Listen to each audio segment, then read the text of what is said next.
Hello and welcome to a new video. Today I want to talk about a topic that in theory most of you should know, at least the basics, but there are some things that you have to watch out for when you configure RAM, and that is dual channel and single channel, and why or how these configurations can vary and how you can actually configure your RAM in a way where, well, you might think that actually it wouldn't work, but it actually does. First of all, what is dual channel? What is single channel? Well, actually it is the way that the RAM of your motherboard is connected to your CPU. In this case, I say CPU because most of the current processors have their RAM controllers integrated into them, and not like the motherboards from 15 years ago integrated into the motherboard, so it is all managed in the CPU. Most current CPUs, if not all of them,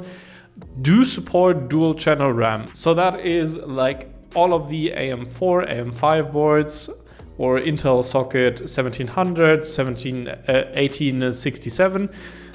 Those all support dual channel, which means they all have 4 RAM slots. Yes, there are some HEDT platforms like AMD's Threadripper that have 8 slots and quad channel, but we won't cover this today as this is more of like the basic stuff. So how can you achieve dual channel with 1, 2, 3 or even 4 sticks of RAM? That is pretty simple, at least when it comes to 2 sticks. We'll start with 1. Well, on 1, okay, I lied to you. On 1 RAM stick, you cannot actually achieve dual channel. That is because it's only a single RAM stick.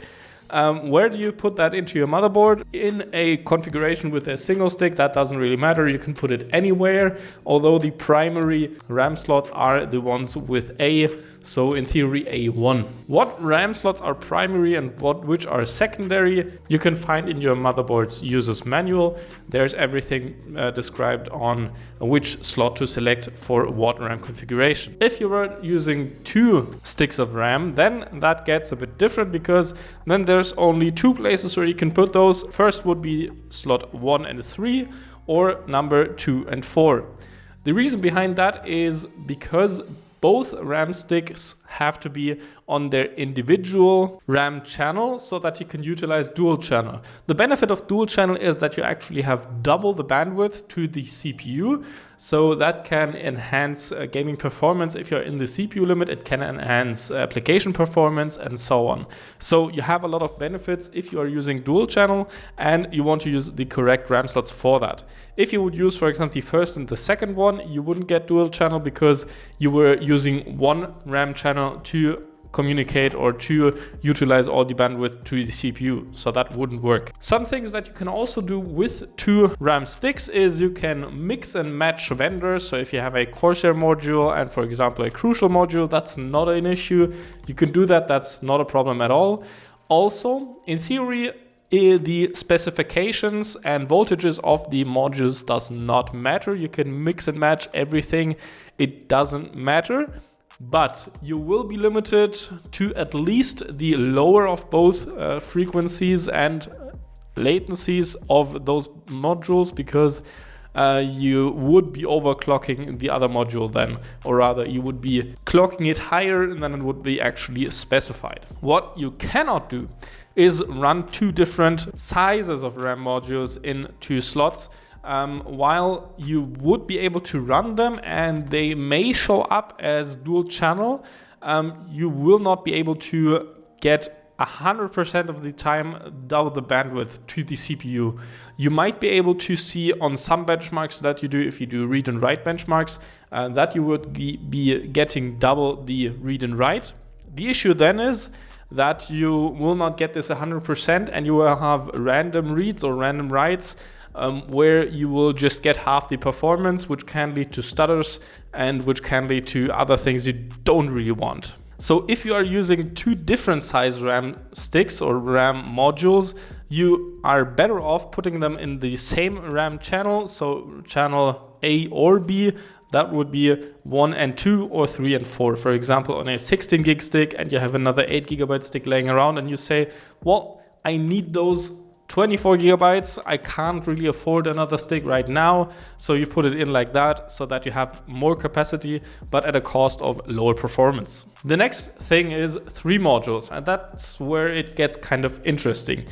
While you might say, yes, you could populate like the first kit, so the same 2 modules on 1 and 3, and then the additional module on number 2.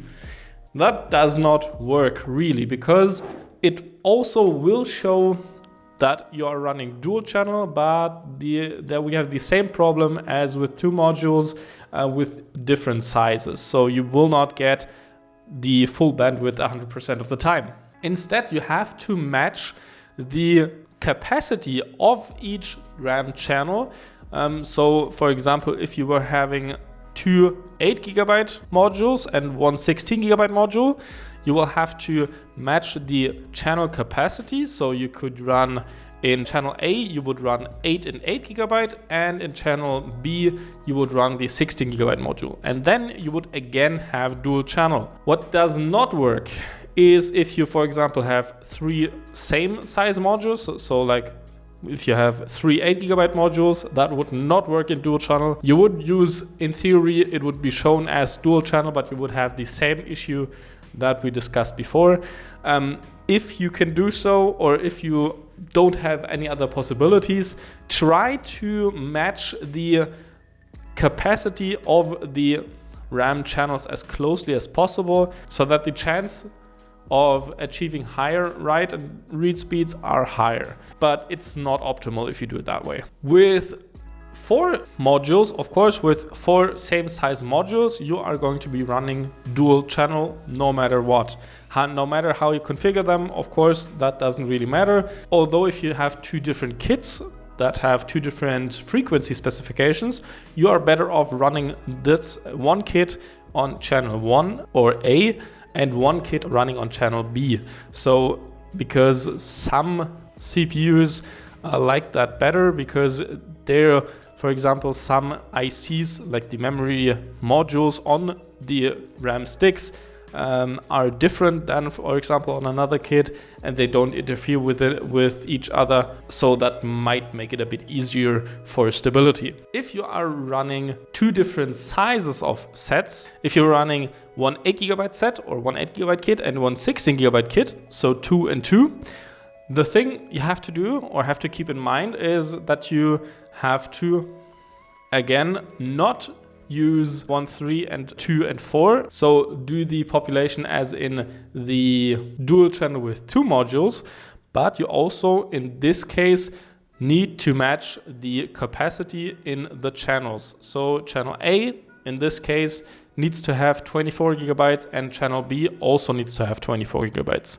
A lot of people do this step wrong if they do configure it like that. So keep that in mind, and that is how it actually works. While in the other situation, it may show dual channel, it will not work very well, and therefore you may get problems with performance. That's it for now for this dual channel configuration guide. I hope you learned something watching this video, because when I first learned about this, it was also new for me, and I up until then configured my RAM wrong sometimes as well. That's it from me. I wish you a nice day and goodbye.